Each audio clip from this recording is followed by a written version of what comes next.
My name is Catherine Gross, and this is a case study for the First Millennium Conference of the Ecological Society of America. My presentation is concerned with perceptions of need and injustice in water distribution in Australia.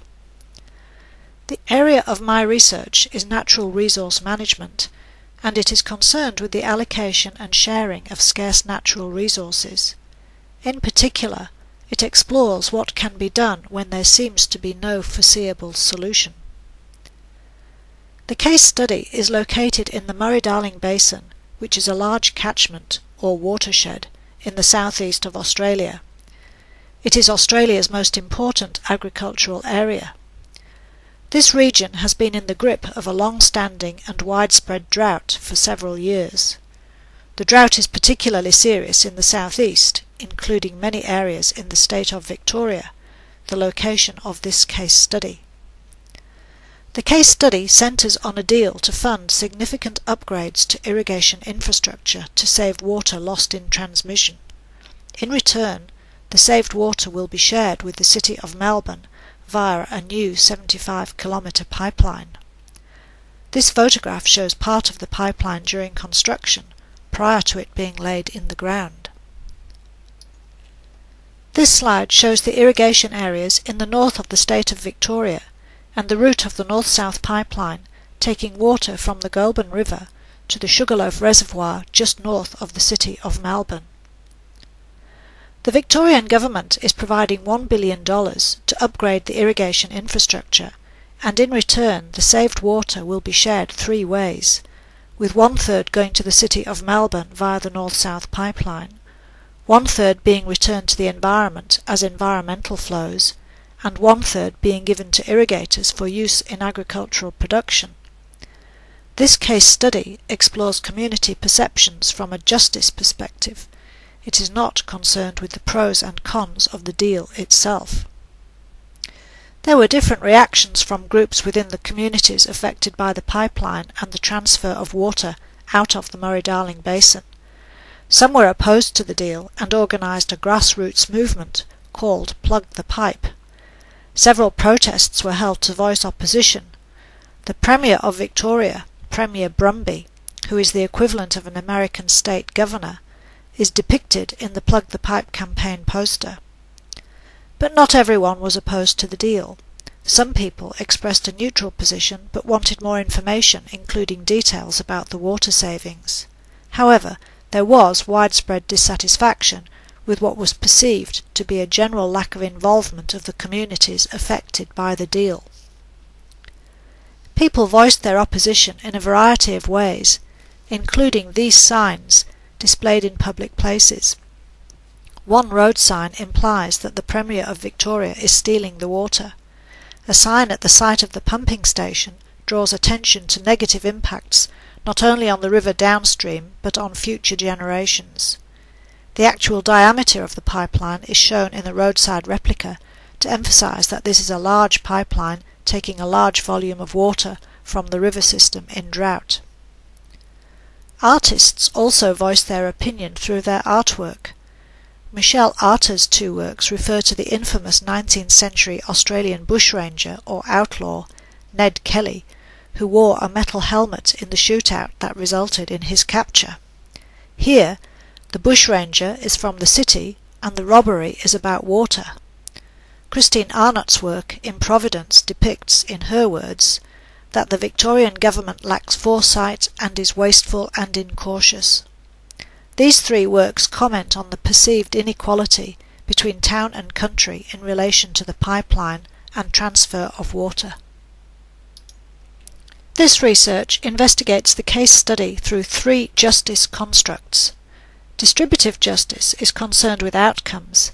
There are three key principles by which benefits are distributed. These are need, whereby benefits are distributed according to an individual's need; equity, whereby benefits are distributed as a proportion in relation to merit or input; and equality, in which benefits are distributed equally. Procedural justice is concerned with decision-making processes and includes participation, the ability to express voice, the availability of information, and the consideration of people's issues. Interactional justice is concerned with interpersonal treatment, whereby stakeholders are recognized as having an interest in the process and outcome and are treated with respect. A first key finding was that there were widespread perceptions of injustice, and that these occurred in all three areas of justice. The redistribution of water was opposed because Melbourne's need for extra water had not been justified adequately, and it was thought that Melbourne had other options, such as recycling stormwater and installing rainwater tanks. People thought that water would be taken, in their view unfairly, from the environment and from irrigators. People were also sceptical about whether the proposed water savings could be achieved. In terms of process, people felt they had not been consulted, they had not been given the information they needed to assess the impacts of the pipeline, and their concerns had not been addressed. People felt that they should have been recognised as stakeholders who had valid concerns. Instead, they felt they had been treated with disdain and without respect. An important finding from this research is that these perceptions of injustice resulted in harm from a material perspective or a social perspective or a personal perspective. From these findings, it can be seen that people formulate their notions of justice around their perceptions of harm and injustice, rather than from an ideal state of justice. This provides support for a theory of injustice, in which injustice is explored as a separate construct from justice. This case study has shown that people developed a sense of injustice as the decision-making process unfolded. I now turn to the question, why is justice important? Theories of justice have been debated for centuries, and many definitions of what justice is about and reasons for its importance have been given. In this case study, I have chosen the writing of Edmund Kahn to illustrate the importance of justice. Professor Kahn wrote in 1949 that justice means the active process of remedying or preventing what would arouse the sense of injustice. Thus, justice is a process as well as an outcome. It is a means as well as an end. This is why justice is important. It is an active process to prevent an injustice from taking place and associated perceptions of injustice arising. There are three key implications for decision makers which I now summarise. What can be done to resolve seemingly intractable resource allocation problems? First, this research has shown that matters of justice and injustice are fundamental to people's acceptance or rejection of a decision.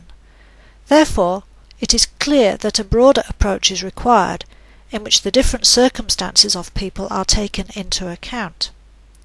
Second, we can recognise that justice is multifaceted, and that justice can be seen as a means as well as an end. Justice constructs can be seen as justice tools to be used in decision-making processes to increase the acceptance of decisions and improve outcomes.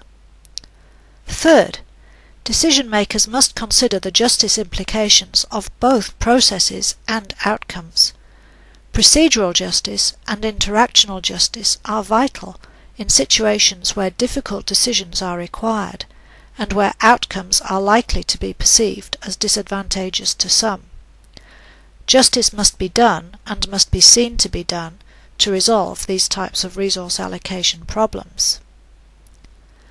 The conclusion of this research is that these types of resource allocation problems can be made more tractable through the use of justice tools and considerations. Finally, I would like to acknowledge and thank those who have contributed to this research and who have given permission for their work to be used.